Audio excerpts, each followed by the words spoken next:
อรุณสวัสดิ์เช้าวันนี้อากาศดีมีหมอกลงเต็มพื้นที่หน้าท้องทุ่งวัดโป่งชัยเจ้าห่มลำปาง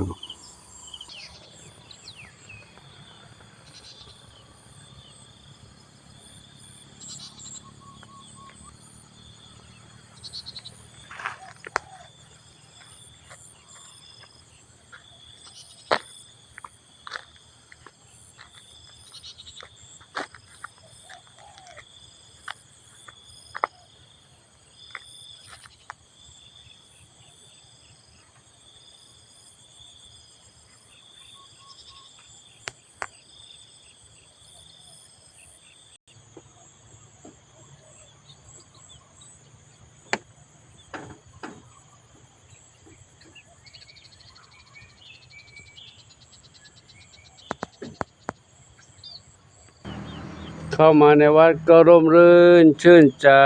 มีน้องไก่รอต้อนรับอยู่ในนี้ก็ไก่รอรับอยู่ในนี้ครับน้องเหมียวก็อยู่ในบ้าน ก็มีอยู่ตรงกุฏิหลวงปู่ก็มีเดี๋ยวไปดูเหมียวในบ้านก่อนก็ใกล้แล้วเดี๋ยวเนาะไก่เนาะรอเดี๋ยวนะครับเดี๋ยวข้าวให้กินเนอะหลวงปู่ไปดูน้องเหมียวก่อนเนาะจะทักทายบุญชัยก่อนเลยบุญชัยอยู่ตรงนี้ มองจากข้างนอกมุ้งเข้าไปมองจากน้องเข้าไปอ้อนแล้วบุญชัยอยู่สบายดีลูกเนาะด้านนี้ค่ะเจนวรัตน์คู่ซีไปไหนลูกคู่ซีไปไหนคู่ซียังไม่ลงจากที่นอนนะคู่ซีเจนวรัตน์จามจุลีน้องส้มอ่อนทรัพย์ทวีหนุ่มหล่อดำขาวเล่นลายเล่นแมลงเหรอหล่อดำขาวเล่นแมลงนี่ใครนี่น้องหนึ่งอนงน้องทองอ่อนด้านนี้สีลูกสี่ข้างบนน้องคายจินตลากำลังลงมาจินตลาเพชรดำน้อยทองเล็กนอนบนนี้กันเนาะบนนี้กันทองเล็กทองเล็กบนนี้บุญชัยอยู่ตรงนั้นน้องสองสีเทาอ่อนนอนอยู่นี่เนาะนอนอยู่ในกระบะทรายนั่นเห็นไว้แบบนี่มาด้านนี้ใครทองใหญ่อยู่นี่ส้มขาวเล็กเหรอใช่ไหมลูกส้มขาวเล็กอยู่นี่ส้มขาวเล็กใครอยู่บนโน้นใครอยู่บนนั้นใครอยู่บ้านนู้นก็มีนั่นใคร อยู่บ้านหลังนั้นก็มีโน้นใครสีแว่นดำอยู่ในบ้านนั้นสีแว่นดำทางนี้บุญสมอยู่นี่ข้างบนน้องใครโชคทวีทรัพย์อยู่บนนั้นโชคทวีทรัพย์อยู่บนนั้นเนาะ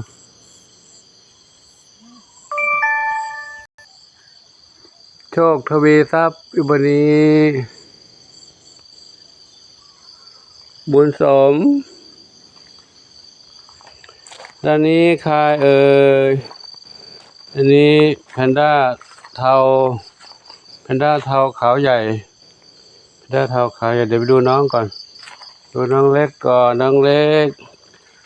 กอยู่ในบ้านอยู่ในมุ้งนี่ใครสองเหมียวหนึ่งเดียวกับน้องมีสุขเล่นอยู่ในนี้เล่นด้วยกันนะหนึ่งเดียวกับมีสุขอยู่สบายดีลูกนะขอให้แข็งแรงโตไวๆลูกอยู่รอดปลอดภัยถึงเวลาปู่พาไปทำวัคซีนนะลูกนะทำวัคซีนแล้วก็จะวิ่งออกมาปล่อยมาวิ่งเล่นกับเพื่อนๆได้นะลูกนะจะเด็กน้อยแม่ส ามสีนวลสามสีนวลอยู่กับลูกทั้งสองลูกทั้งสองเลยลูกทั้งสองชื่ออะไรลูกสองชื่ออะไรนะ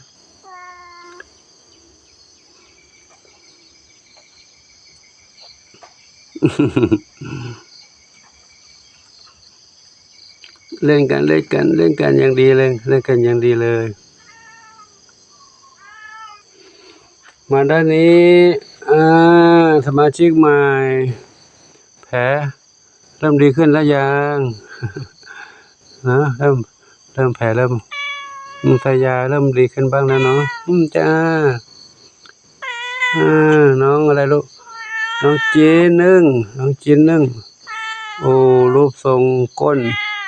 นเสียศูนย์เลยก้นบวมข้างหนึ่งยุบข้างหนึ่งโดนเขากัดหางขอดไปแล้วเนาะจ้าอยู่นี่ลูกนะอยู่ดีมีสุขลูกเลยขอให้อยู่รอดปลอดภัยลูกนะโอ้ท้องโตๆหรือเปล่านะลูกมีท้องหรือเปล่า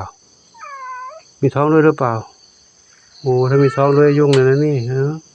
ตัวเองก็ไม่ค่อยสบายท้องใหญ่ๆด้วยนะท้องป่องหรือว่าท้องอะไรลูกหรือว่าบวมท้องบวมหรือว่าท้องมีน้อง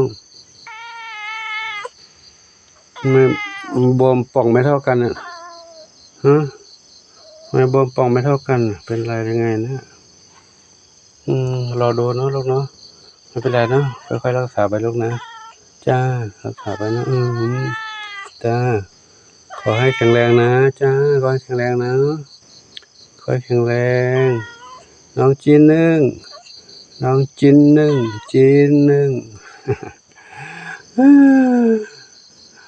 มีท้องหรือเปล่าไม่รู้นะท้องบวมๆป่องๆแต่เขาไม่ป่องเบี้ยวๆป่องข้างหนึ่งอีกข้างหนึ่งไม่ป่องเดี๋ยวเราดูเนาะเราดูไปเรื่อยๆครับหลวงปู่ตั้งชื่อให้แล้วเนาะแม่ชื่อศรีนวลน้องชื่อชวนขวัญนะชวนฝัน ชวนฝันหนึ่งชวนฝันสองแล้วกันเนาะชวนฝันหนึ่งจมูกยาวๆเนาะที่มีขาวจมูกยาวๆนะชวนขวัญหนึ่งชวนขวัญสองหรือชวนขวัญใหญ่ชวนขวัญเล็กก็ได้นะชวนขวัญเล็กชวนขวัญใหญ่ชวนฝันอันนี้จมูกยาวๆชวนฝันอันนั้นจมูกยาวถือว่าชวนฝันใหญ่เนาะชวนฝันน้องชวนฝันใหญ่อันนี้น้องชวนฝันเล็กชวนฝันเล็กชวนขวัญหรือชวนฝันดีกว่าเนาะฝันไม่ต้องขวัญนะชวนฝันหรือชวนฝัน ชวนฝันใหญ่กับชวนฝันเล็กสังเกตที่จมูกเขาเนาะจมูกใหญ่ๆก็คือจมูกฝันใหญ่ตัวเล็กก็ชื่อฝันเล็กนะฝันเล็กฝันใหญ่เนาะชวนฝันเล็กชวนฝันใหญ่แม่ก็ชื่อสามสีนวลคล้องๆกันหน่อยเนาะสามสีนวลน้องชวนฝันโอเคแล้วอันนี้เนาะน้องแม่สีนวลน้องชวนฝันเล็กชวนฝันใหญ่ครับก็เดี๋ยวให้รับชมไปเท่านี้ก่อนนะเดี๋ยวปู่จะเตรียมอะไรให้เขาก่อนเนาะก็ขออนุโมทนาสาธุขอบุญกุศลทั้งหลายจงเป็นพระปัจจัยดูนามค้ำจูให้ทุกคนทุกท่านที่ติดตามชมคลิปของปู่ด้วยความรักด้วยความห่วงใยน้องเหมียว